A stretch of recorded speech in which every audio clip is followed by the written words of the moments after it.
আসসালামু আলাইকুম। আশা করি সকলেই ভালো আছেন। তো যারা দুর্নীতি দমন কমিশনের নতুন নিয়োগটাতে যারা এখনো আবেদন করেন নাই, আপনারা কিন্তু চাইলে আবেদন করতে পারেন। এখানে কিন্তু বেশ কিছু পদসংখ্যা আছে। সহকারী পরিচালক ২০ জন, উপসহকারী পরিচালক ৫০ জন। তো মোটামুটি কিন্তু এখানে অনেকগুলো পদ আছে। তো আপনারা চাইলে বিষয়টা দেখতে পারেন, সার্কুলারটা দেখতে পারেন।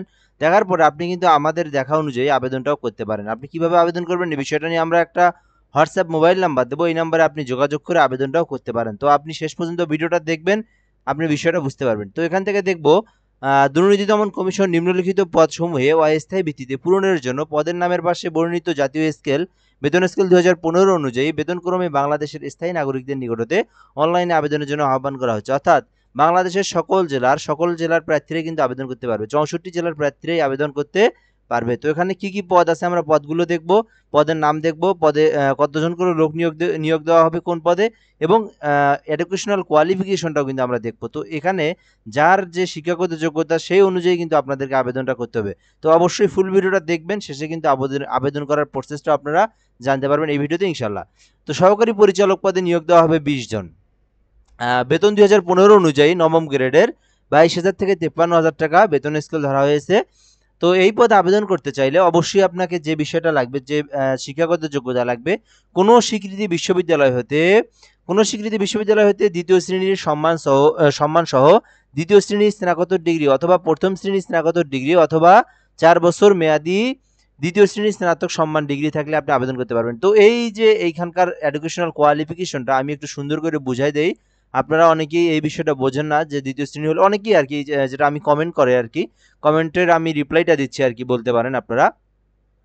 আচ্ছা, এই পদে আবেদন করতে গেলে প্রথম যে বিষয়টা বলা আছে এখানে কোনো স্বীকৃতি বিশ্ববিদ্যালয় অর্থাৎ সেটা হোক পাবলিক ইউনিভার্সিটি অথবা সেটা হোক ন্যাশনাল ইউনিভার্সিটি, যে কোনো ইউনিভার্সিটি হোক, এখান থেকে কোনো স্বীকৃতি বিশ্ববিদ্যালয় হতে দ্বিতীয় শ্রেণীর সম্মান সহ দ্বিতীয় শ্রেণীর স্নাতকোত্তর লেখা আছে কিন্তু ডিগ্রি অথবা স্নাতকোত্তর ডিগ্রি অথবা প্রথম শ্রেণীর স্নাতকোত্তর ডিগ্রি অথবা ৪ বছর মেয়াদী স্নাতক সম্মান, অর্থাৎ এটাতে কিন্তু অবশ্যই মাস্টার্স পাস থাকতে হবে। আপনার ডিগ্রি যারা আছে স্নাতকোত্তর অর্থাৎ মাস্টার, যদি স্নাতক লেখা থাকতো তাহলে হচ্ছে আপনার স্নাতক পাশে আবেদন করতে পারবেন।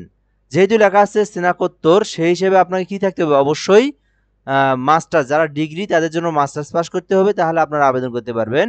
আর যারা হচ্ছে ৪ বছর মেয়াদী অনার্স আছে তারা কিন্তু অনার্স পাস করে আবেদন করতে পারবেন। আশা করি আপনারা বিষয়টা সম্পর্কে জেনেছেন। তো ৪ বছর মেয়াদী ডিগ্রি যারা আছে তারাও আবার আবেদন করতে পারবেন। তাহলে কি বুঝলাম আমরা এখান থেকে, অনার্সের ৪ বছর মেয়াদী যারা আছে তারা আবেদন করতে পারবে, ৪ বছর মেয়াদী ডিগ্রি যারা আছে, ডিউরেশন যারা আছে, কোর্স ডিউরেশন ৪ বছর যাদের, তারা আবেদন করতে পারবে।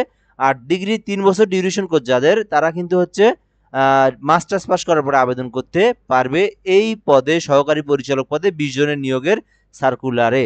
তো আশা করি আমরা এটা সম্পর্কে বুঝতে পেরেছি। এরপরে ২ নম্বর যেটা আছে, উপসহকারী পরিচালক ৫০ জনকে নিয়োগ দেওয়া হবে এই পদে। ৫০ জনকে নিয়োগ দেওয়া হবে। মোটামুটি পদের সংখ্যাটা কিন্তু অনেক বড়। ৫০ জনকে নিয়োগ দেওয়া হবে এই উপসহকারী পরিচালক পদে। তো অবশ্যই আপনারা চাইলে আবেদন করতে পারেন।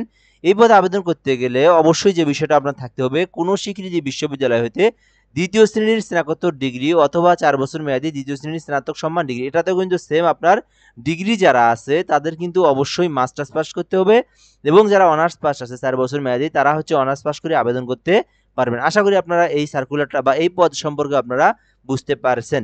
তো এরপর আসছে কোর্ট পরিদর্শক পদে ৩ জনকে নিয়োগ দেওয়া হবে। কোনো স্বীকৃতি বিশ্ববিদ্যালয় হতে দ্বিতীয় শ্রেণীর স্নাতক বা সমমান ডিগ্রি অথবা এলএলবি ডিগ্রি পাস করলে আপনি আবেদন করতে পারবেন কোর্ট পরিদর্শক পদে। তো এই পদে ৩ জনকে নিয়োগ দেওয়া হবে। এরপরে আসছে সহকারী পরিদর্শক পদে। তো সহকারী পরিদর্শক পদেও কিন্তু আপনি আবেদন করতে পারেন। ১০ জনকে নিয়োগ দেওয়া হবে। তো কোনো স্বীকৃতি বিশ্ববিদ্যালয় হইতে দ্বিতীয় শ্রেণীর স্নাতক বা সমমান ডিগ্রি, কোনো বিশ্ববিদ্যালয় হইতে স্বীকৃতি বিশ্ববিদ্যালয় হইতে দ্বিতীয় শ্রেণীর স্নাতক বা সমমানের ডিগ্রি থাকলে আপনি আবেদন করতে পারবেন। জাতীয় বেতন স্কেল ২০১৫ অনুযায়ী ১১তম গ্রেডের ১২,৫০০ থেকে ৩০,২৩০ টাকা বেতন স্কেল ধরা হবে সহকারী পরিদর্শক পদে। তো যারা আবেদন করবেন আপনারা কিন্তু চাইলে এই পদে আবেদন করতে পারবেন। এখানে অবশ্যই এডুকেশনাল কোয়ালিফিকেশনের সঙ্গে মিলাই দেখবেন, যার যে এডুকেশনাল কোয়ালিফিকেশন সেই অনুযায়ী কিন্তু অবশ্যই আপনাকে আবেদন করতে হবে এই দুদকের এই আবেদনে। তো দুদকের আবেদনে কিন্তু এর কয়েকদিন আগেই, বেশ কিছুদিন আগে, প্রায় ১০ থেকে ১২ দিন আগে কনস্টেবল পদে এবং অফিস সহায়ক পদে একটা সার্কুলার ছিল, সেইটা শেষ হতেই আবার এটা দেওয়া হয়েছে। তো ওইটাতে আপনারা যারা পরীক্ষা দিয়েছেন তাদের উদ্দেশ্যে একটা কথা বলে নেই, যেহেতু ওটাও অনেক কমেন্ট করে প্রায় ভিডিওতে যে ওইটার পরীক্ষা কবে হতে পারে। সো ওইটার হচ্ছে আপনার কনস্টেবল এবং অফিস সহায়ক পদে পরীক্ষা হতে পারে আপনার 3 থেকে 4 মাস, 4 থেকে 5 মাস, 5 থেকে 6 মাস এর মধ্যেই হতে পারে। এটা আপনার হচ্ছে অন্য অধিদপ্তরের মতো না যে 2 বছর, 1.5 বছর বা 1 বছর পর। এটা আপনার 4 থেকে 5 মাস বা 5.5 মাসের মধ্যেই আপনার পরীক্ষাটা হবে। এটা হচ্ছে দুদকের কনস্টেবল অফিসকের যে সার্কুলারটা সেটা সম্পর্কে। আচ্ছা, তো তার আগে আমি একটা কথা বলে নেই, যারা আমার এই ভিডিওটা নতুন দেখছেন আমার চ্যানেলে, অবশ্যই চ্যানেলটাতে সাবস্ক্রাইব করে রাখবেন। এই চ্যানেলে সকল ধরনের সরকারি, বেসরকারি জব রিলেটেড ভিডিওগুলো দেওয়া হয়। সরকারি সার্কুলারগুলো সম্পর্কে আপনি কিভাবে আবেদন করবেন এই প্রসেসটাও দেখানো হয়, এবং প্রাইভেটের মধ্যে যে সার্কুলারগুলোর বেতন ভালো, নিয়ম ভালো, মানে নিয়ম কাঠামো, মানে সব দিক দিয়ে ফ্যাসিলিটি ভালো, সেগুলো কিন্তু আমরা আপলোড করে থাকি। পাশাপাশি শিক্ষক নিবন্ধনও কিন্তু শুরু হয়ে এসেছে, প্রাইমারি প্রধান শিক্ষক সার্কুলার। যারা আবেদন করবেন আমাদের সঙ্গে যোগাযোগ করতে পারেন। আমরা এই ভিডিও শেষে হোয়াটসঅ্যাপ নাম্বারটা দিয়ে রাখবো, আপনারা আমাদের সঙ্গে যোগাযোগ করতে পারেন। যে কোনো সার্কুলার কিন্তু আপনি আমাদের সঙ্গে যোগাযোগ করে আবেদন করতে পারবেন। তো হোয়াটসঅ্যাপ নাম্বারে শুধুমাত্র এসএমএস দিতে হবে, এই নাম্বারটা আমরা এখান থেকে দেই, তারপরে বাকি সার্কুলারগুলো দেখাই। তো অনেকে আবার হচ্ছে বিরক্ত হয়ে যান যে শুধুমাত্র প্রথম পদের তার নিজের যোগ্যতা অনুযায়ী পদ সংখ্যাটা দেখে পরে আর দেখেন না। তো আমি এই জন্য আবেদন যদি আমাদের থেকে করে নিতে চান, সেই ক্ষেত্রে আমি আমার হোয়াটসঅ্যাপ মোবাইল নাম্বারটা দিয়ে রাখলাম 017758300312, 017758300312। আমি আবারও বলি 017758300312, 58300312। এই নাম্বারে আপনি হোয়াটসঅ্যাপে যোগাযোগ করলে আমাদের সঙ্গে আপনি আবেদন করে নিতে পারবেন। তো আমাদের থেকে আবেদন করে নিতে হলে আপনার আবেদনটা একদম সুন্দরভাবে, নিখুঁতভাবে বা নির্ভেজালভাবে আবেদনটা করে দেবো। আমরা সকল ডকুমেন্টের সঙ্গে মিলাই আবেদন করে দেই। তো চাইলে করে নিতে পারেন আর কি, এটা আপনার একান্তই ব্যক্তিগত বিষয়, অথবা আপনি বাজার থেকেও করে নিতে পারেন। হিসাব রক্ষক পদে আবেদন করতে চাইলে অবশ্যই আবেদন করতে পারেন। একজনকে নিয়োগ দেওয়া হবে। কোনো স্বীকৃতি বিশ্ববিদ্যালয় হতে বাণিজ্য বিভাগে 2য় শ্রেণীর স্নাতক বা সম্মান ডিগ্রি থাকলে আপনি হিসাব রক্ষক পদে আবেদন করতে পারবেন। এরপরে আছে হচ্ছে ক্যাশিয়ার পদে আবেদন করতে চাইলে একজনকে নিয়োগ দেওয়া হবে। জাতীয় বেতন অনুক্রম অনুযায়ী 2016 অনুযায়ী 9,000 থেকে 16 গ্রেডের 9,300 থেকে 22,490 টাকা। কোনো স্বীকৃতি বিশ্ববিদ্যালয় হতে কোনো স্বীকৃতি বোর্ড হতে বাণিজ্য শাখায় 2য় বিভাগের উচ্চ মাধ্যমিক, অর্থাৎ এটাতে কিন্তু আপনি শুধুমাত্র এইচএসসি পাশে আবেদন করতে পারবেন। ক্যাশিয়ার পদে শুধুমাত্র এইচএসসি পাশে আবেদন করতে পারবেন 16 গ্রেডের। আর হিসাব রক্ষক পদে অবশ্যই আপনাকে বিজনেস স্টাডিজ নিয়ে পড়তে হবে, তাহলে আপনি আবেদন করতে পারবেন, বা অ্যাকাউন্টিং নিয়ে পড়তে হবে, তাহলে আপনি আবেদন করতে পারবেন। তো এই হলো মূলত বিষয়। এরপর আমরা এখান থেকে দেখবো আবেদনের জন্য অবশ্যই 18 থেকে 32 বছর হতে হবে, তাহলে আপনি আবেদন করতে পারবেন। অবশ্যই 18 থেকে 32 বছর হলে আবেদন করতে পারবেন। তো এখানে আবেদনের পেমেন্ট ফি কত সেটা আমাদেরকে দেখতে হবে। 1, 2 ও 3 এখান থেকে আমরা দেখবো 1 নম্বর, 2 নম্বর, 3 নম্বর, এই 3টে পদের জন্য আপনার পেমেন্ট ফি এখান থেকে 223 টাকা সার্ভিস চার্জ। এটা শুধু টেলিটক সার্ভিস চার্জ নিবে। এর সঙ্গে আবার আপনার 2টা এসএমএস এর জন্য আরো 5 থেকে 6 টাকা কাটবে, অর্থাৎ আপনার 230 টাকা আর কি। 1, 2 ও 3 নং পদের জন্য রিসার্চ দিবেন, আপনারা যারা নিজেরা আবেদন করবেন 230 টাকা রিসার্চ দিবেন। 4 ও 5 নং পদের জন্য 150 টাকা সার্ভিস চার্জ সহ 18 টাকা, 2টা এসএমএস সহ এখানে 168 প্লাস প্রায় 175 টাকার মতো রিচার্জ দিবেন।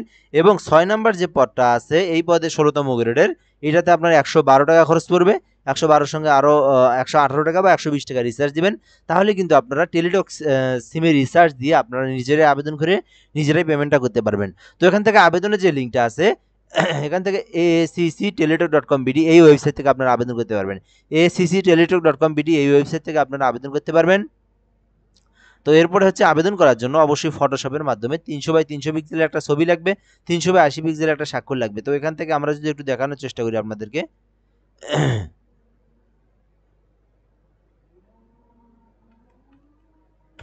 এইরকম করে এসএসসি টেলিটক সিমে এই যে আপনার দুদকের ওটা টাইম ওভার হয়ে গেছে। আর হচ্ছে আপনার এখন যে সার্কুলারটা 5 অক্টোবর পর্যন্ত সময় আছে, আমি যে সার্কুলারটা দেখাইলাম 5 অক্টোবর পর্যন্ত সময় আছে, এর মধ্যে আপনাকে অবশ্যই আবেদন করতে হবে। তো এখানে accteletalk.com.bd তে আসবেন, আসার পরে অ্যাপ্লাই নাওতে ক্লিক করবেন। এখান থেকে নেক্সট ক্লিক করার পরে কোন পদে আবেদন করতে পারবেন, সো আপনি এখান থেকে যে পদে আবেদন করতে পারবেন সেই পদে আপনি একটা ক্লিক দিবেন। দেন নেক্সট, দেন টেলিটক অ্যাকাউন্ট থাকলে ইয়েস, না থাকলে নো দিয়ে নেক্সট ক্লিক করবেন। এরপরে আপনার সকল ইনফরমেশনগুলো সুন্দর করে ভালো করে পূরণ করবেন। আপনি পূরণ করার পরে ক্যাপচাটা বসাই দিয়ে আপনি এখান থেকে সাবমিট দিবেন।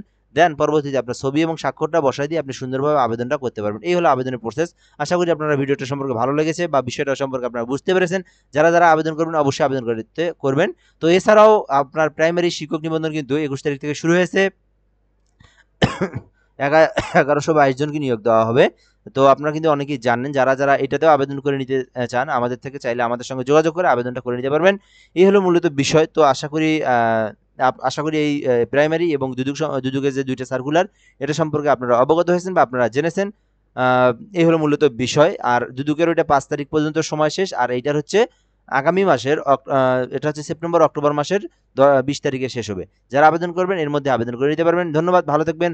আসসালামু আলাইকুম। অবশেষে একটা কথা, অবশ্যই আমাদের চ্যানেলটাতে সাবস্ক্রাইব করে আমাদের সঙ্গে যুক্ত থাকবেন। ভালো আপনি ইনফরমেশনগুলো, জব রিলেটেড ইনফরমেশনগুলো পেয়ে যাবেন ইনশাআল্লাহ। আসসালামু আলাইকুম।